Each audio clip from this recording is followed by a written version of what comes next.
The bluish glow of the cell phone screen was the only light in my office, a success sanctuary I had built over 20 years as a CFO. On that 6-inch screen, a 12-second clip played on loop, destroying everything.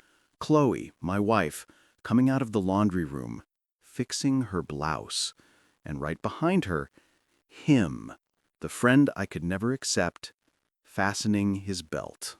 There was no sound, but the silence screamed betrayal. My heart didn't just break, it shattered. 15 years of marriage, 2 kids, a house that was a home. Everything I had put on a pedestal, everything I had sacrificed sleepless nights and weekends for, was reduced to that sordid image. At that moment, I was no longer David, the successful executive. I was just a man watching the live implosion of his own life, in silence, in the dark, with one question echoing in my mind. How could I have been so blind for so long? Our life in Franklin, a prosperous suburb of Nashville, Tennessee, was the picture of the American dream. I had climbed the corporate ladder, making sure Chloe and our children, Katerina and little Leo, had everything. Our house, with its flawless lawn and a porch that looked like it came from a magazine, was my greatest pride. Looking back, I realize I built the pedestal so high I couldn't see the cracks forming at its base. Chloe and I were childhood friends, but life separated us until we met again by chance. It felt right, a predestined match. I was focused on my career, she dedicated herself to the house and the kids. I believed we had a silent pact, a partnership. The story we told ourselves was perfect, and I never questioned it. Then, he appeared, a friend from Chloe's new social circle. From the first handshake, I felt a chill down my spine. There was arrogance in his smile, a way of looking at her that put me on high alert. My intuition, that primitive voice that had saved me so many times in business, screamed that something was terribly wrong there. I confronted Chloe about it more than once. She accused me of being controlling and insecure. "She's just a friend," she said, with a conviction that made me doubt myself. She swore hand on heart that I was sabotaging our happiness, wanting desperately to believe in our fairy tale. I backed off. I chose to trust her instead of my own instincts. But in the last 6 months, the distance between us became an abyss. Touch became rare, conversations superficial. Any attempt I made at intimacy was met with, "I'm tired." I felt like a stranger in my own home. The quiet between us wasn't peaceful, but tense. The last straw came on a night when the rejection was colder than usual. I gathered all my courage and asked, "Chloe, is there someone else?" Hell broke loose. She attacked me with fury, unearthing old insecurities. The violence of her reaction was the confirmation I didn't want. After that night, she stopped talking to me for a week. It was in that deafening silence that I knew I needed to find the truth. My intuition screamed, but the fear of being wrong froze me. I knew I needed proof, even if it cost me the rest of my peace. Leave a like if you've ever been frozen by the fear of discovering the truth. Comment now. What do you think I will find on the cameras? Subscribe to the channel. The next part is the proof that destroyed my marriage, and you're about to see it. The week of silence after our fight was the longest of my life. I lived under the same roof like a ghost, paranoia taking root in my mind.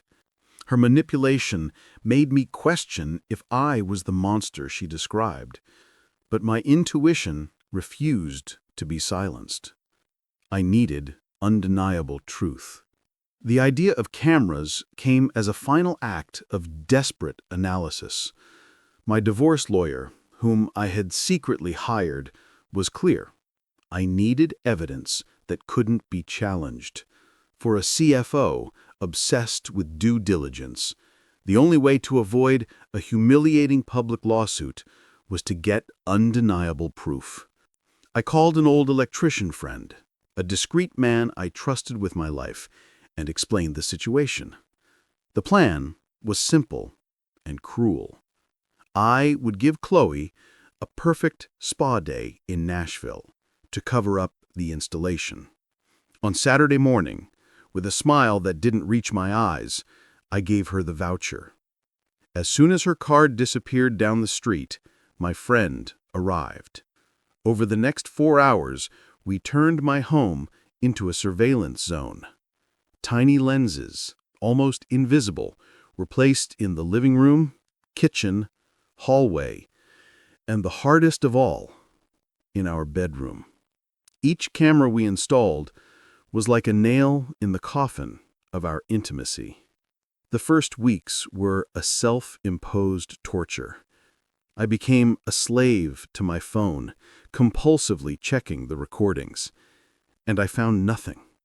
Absolutely nothing. I saw Chloe taking care of the kids, cleaning the house. The routine was so normal that I started feeling like a monster. The guilt crushed me. After 2 months of fruitless surveillance, I was exhausted and ashamed. I decided to stop watching. The cameras were still there, but I ignored them. I was ready to admit defeat, to apologize to Chloe, and try to rebuild what I myself had broken. Life returned to a semblance of normality. Then, on a Tuesday afternoon, my phone vibrated on my office desk. It was a security system notification. Motion alert detected at the laundry door. For an inexplicable impulse, I opened the camera app. I kept scrolling, more out of habit than suspicion. I stopped at the front door camera, which covered the hallway. And that's when the ground vanished beneath my feet. Next to Chloe's shoes, there was a pair of black work boots I had never seen before. They weren't mine. The sight of those black boots was like an electric shock. A chill ran down my spine as one thought took shape. He's there. He's in my house right now. My thumb shook as I selected the master bedroom camera. Empty. The bed perfectly made. I became a hunter inside my own sanctuary. Then I found her. The motion alert in the laundry room. I opened the video and time stopped. The scene lasted just 12 seconds, but played in slow motion in my mind. Chloe came out first, head down, adjusting her blouse with a familiarity that made my stomach turn. Right behind her, like a profane shadow, came him. His movements were casual, almost arrogant, as he fastened his belt. My heart didn't just break, it was pulverized. A blind, primal rage took over me. The first image in my mind was driving home and killing them. But then, like an anchor, the image of my children showed up. My revenge would destroy them. The anger turned into a crushing weight on my chest, a poison I would have to swallow alone. I locked my office door, turned off my phone, and for the first time since my father died, I cried. It was a total breakdown, gut-wrenching sobs tearing at my throat.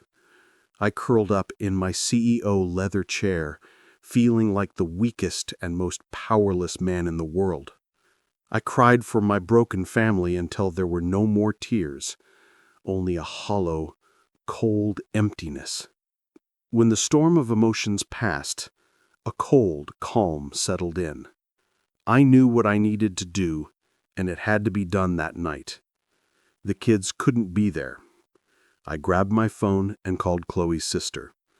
I made up an excuse about a work emergency and asked if Katerina and Leo could stay with her overnight. She agreed without hesitation. The drive back to Franklin was the longest of my life. When I parked in the garage, the smell of roasted chicken floated in the air. Chloe was cooking, like it was any other night. I sat in the car for a few minutes. It was the meal of a condemned man. I got out and walked toward the front door to carry out the sentence.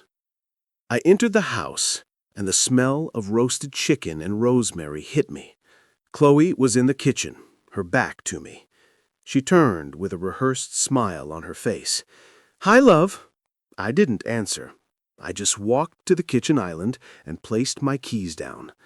The sound of metal hitting granite was the only noise in the silence that followed. She felt the change. Her smile faltered. "David, what's wrong? You look pale." I sat on the stool. The CFO, trained to find weaknesses, was now hunting the truth in my wife's face. I took out my phone, opened the video, and slid it across the counter. She grabbed the device. Her eyes widened. I saw the blood drain from her face, leaving behind a mask of panic. She tried to speak, stammered, and then denial came, weak and pathetic. I let her talk, lie, spin a web of excuses. When she finally ran out of breath, I looked straight into her eyes and asked the only question that mattered. Why? The simplicity of the question broke her. Convulsive crying came, and the truth began to slip out. It wasn't a mistake. It was an affair that, she admitted, had lasted 3 years. 3 years. Over 1,000 days of lies paid for by my sweat. Her sadness quickly turned to anger. She attacked me. "You were never here, David. Always work. I was alone." I said, with CFO coldness, "Chloe, the only truth I have left is that you lied for 3 years. Tell me the deepest truth, and maybe we can end this now." At that moment, her shield completely broke. The panic returned to her face, and the nuclear bomb she'd been hiding came out as a tired confession. "Do you really want to know the truth? The truth you were too stupid to see all these years? You're not the man you think you are. Katerina isn't your daughter." The world stopped turning. Her words hung in the air, poisonous and unreal. Katerina, my daughter. A 15-year movie ran through my mind. Her first cry, the smell of her baby hair. Was it all a lie? The anger at the physical betrayal evaporated, replaced by a black hole of pain. It was the annihilation of my most basic identity, being her father. She continued, her voice now cold and distant. "We broke up in college. I stayed with him. When we broke up, I came back to you. I was already pregnant, David. I thought I'd never have to tell you. Divorce, which before seemed like the end of the world, was just an administrative detail." I stood up, my legs weak. I felt defeated. I walked up the stairs in a trance. I was a man without a past and without a future. A stranger in the house I built and in the heart of the daughter I loved more than life itself. The truth destroyed me, but running away saved me. If you also believe in forgiveness more than revenge, leave your like. Comment below. If you were David, would you have run away to the hills?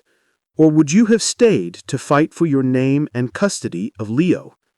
If this story of rebuilding and fatherhood shows what a real man is all about, subscribe now. What happens when Katerina finally reaches out to me?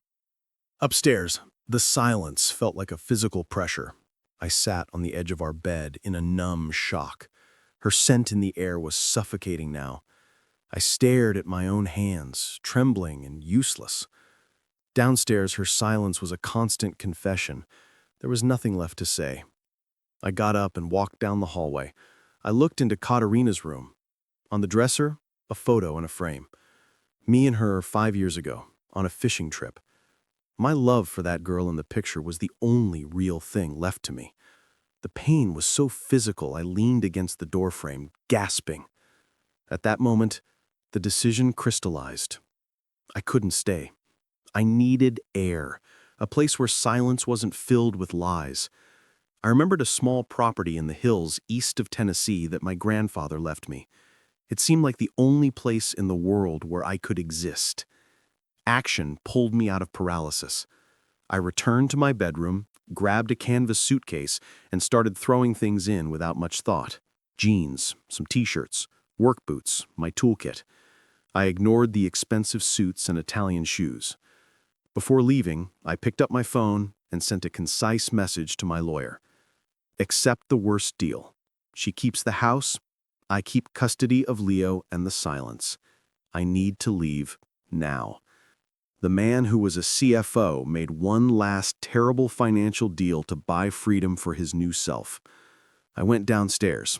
I threw the house and car keys on the coffee table. "It's over," was all I said. I took the old pickup truck I used for gardening and left the garage without looking back. I drove out of Franklin. Highways gave way to back roads. I had no plan, just a vague destination and a visceral need for distance. I arrived at the property in the middle of the night. The cabin was worse than I remembered. I got out of the pickup and the cold mountain air hit me, clean and sharp. There, in total darkness, under a sky full of stars, I was completely alone. For the first time in 15 years, there was no one to lie to or doubt. It was just me, the wreckage of my life, and the monumental task of finding out who I was. The first months in the cabin were an exercise in physical and mental survival. The work was brutal, nonstop. I channeled my fury and pain into the labor, exhausting my body to the point that at night I simply collapsed into dreamless sleep. My hands, once soft and made to sign contracts, became rough and full of calluses. I was tearing down a ruined structure to build something new and solid. And it wasn't just the cabin I was talking about. Over time, the silence of the hills became a companion. In it, I began to dismantle the narrative of my life. I saw with painful clarity my own absence, my obsession with building a financial empire while the foundation of my family eroded. I wasn't to blame for Chloe's betrayal, but I had given her the space and loneliness for it to happen. Anger gave way to deep and bitter sadness for the life we could have had if I had been a more present man. My only connection to the outside world was the small town in the valley, where I went once a week. I was just David, the guy fixing his grandfather's old cabin. The hardware store owner, George, taught me about types of wood. That simplicity was healing. For the first time in decades, I was valued not for my title or bank balance, but for the strength of my handshake and the honesty of my work. After almost 6 months in exile, an official envelope arrived. It was the divorce papers. Holding that document felt strangely liberating. That same afternoon, my phone lit up with a message. It was from an unknown number. The message was short. "Dad, it's me, Katerina. Mom gave me your number. Can we talk?" The word Dad shone on the screen, a mix of hope and terror. We arranged to meet at a roadside cafe. I didn't sleep the night before. When she walked in, my breath caught. There was a sadness in her eyes that shouldn't belong to a 15-year-old. She spoke first.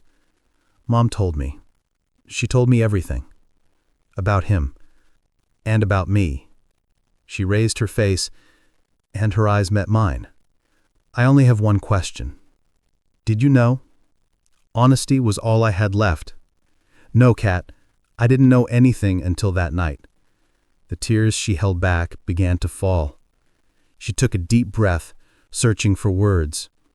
"He tried to find me, called me a few times, but he's not my dad." She continued, her voice gaining strength. "He's just a guy who helped make me. You taught me to fish. You stayed awake with me when I had a fever. You helped me with the math homework I hated." She leaned across the table, tears flowing freely now. He may have given me his blood, but you gave me my life. You're the dad I need.